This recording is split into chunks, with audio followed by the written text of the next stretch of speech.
गोड्डा के सांसद निशिकांत दुबे के ट्वीट पर जो है जेएमएम के नेता मनोज पांडे ने तीखी प्रतिक्रिया की है। जिस तरीके से पुराने ट्वीट को जो है नए तरीके से पेश करने की बात कही जा रही है और झारखंड में सौहार्द बिगाड़ने की साजिश भारतीय जनता पार्टी पर जो है निशाना साधते हुए कहा है। जिस तरीके से इन दिनों जो है पीएफआई की बात सामने आ रही है और संथाल में जो डॉक्टर निशिकांत दुबे ने ट्वीट किया कि संथाल में आदिवासियों की ज़मीन लूटी जा रही है पीएफआई संगठन के द्वारा, इस पर क्या कुछ कहा है मनोज पांडे ने, जेएमएम के नेता ने, यह देखिए।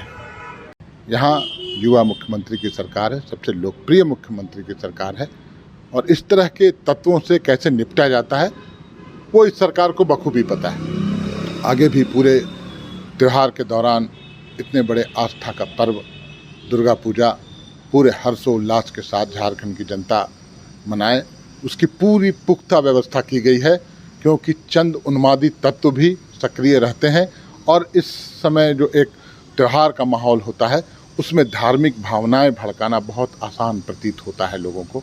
तो जो धार्मिक भावनाएं भड़काकर राजनीतिक लाभ लेने वाले तत्व हैं उन पर भी विशेष नज़र रखी जाएगी।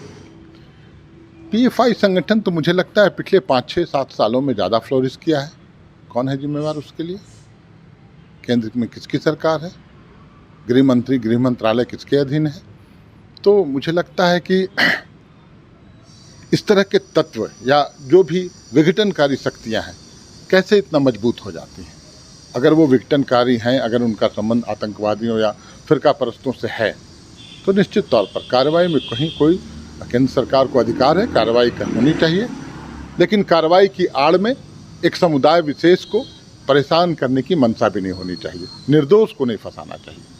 ये पूरे देश की जनता यही चाहती है, अमन चैन का माहौल रहे और जो भी उसको धर्म के आधार पर नहीं जोड़ा जाना। जो विघटनकारी शक्तियाँ हैं, जो उपद्रवी तत्व हैं, जो इस देश के खिलाफ काम करने में विश्वास करते हैं, संविधान को जो नहीं मानते हैं, वो धर्म के आधार पर नहीं, उनके कर्मों के आधार पर ये फैसला सरकार करे और सभी पर कार्रवाई करे।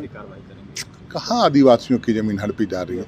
ये तो 4 से 5 साल पुरानी एक अखबार की पूरा रिपोर्ट था, हम लोगों ने भी पढ़ा।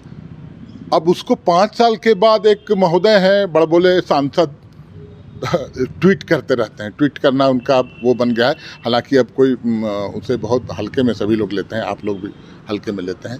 कुछ से कुछ ट्वीट करते रहते हैं, तो फिर वो 5 साल पुराना चीज़ को ट्वीट कर दिए। बहुत बड़े खोजी पत्रकार लगा कि बाप कहाँ से उठा के लेते आए, कितना बड़ा धमाका इन्होंने कर दिया। अरे ये तो पुरानी बातें हैं और उस समय वो रिपोर्ट छपी थी जिस समय सरकार यहाँ भाजपा की थी, उनकी सरकार थी। कौन उसके लिए दोषी है? इस सरकार में वैसा कुछ नहीं होता है और न हो पाएगा, क्योंकि सरकार संवेदनशील है, प्रतिबद्ध है, झारखंडियों के प्रति जवाबदेह सरकार है। अब जो झारखंड के बाहर के लोग हैं वो झारखंडियों को बदनाम करने कुछ भी कर सकते हैं। इनके ट्वीट और इनके बयान से कोई अंतर नहीं पड़ता।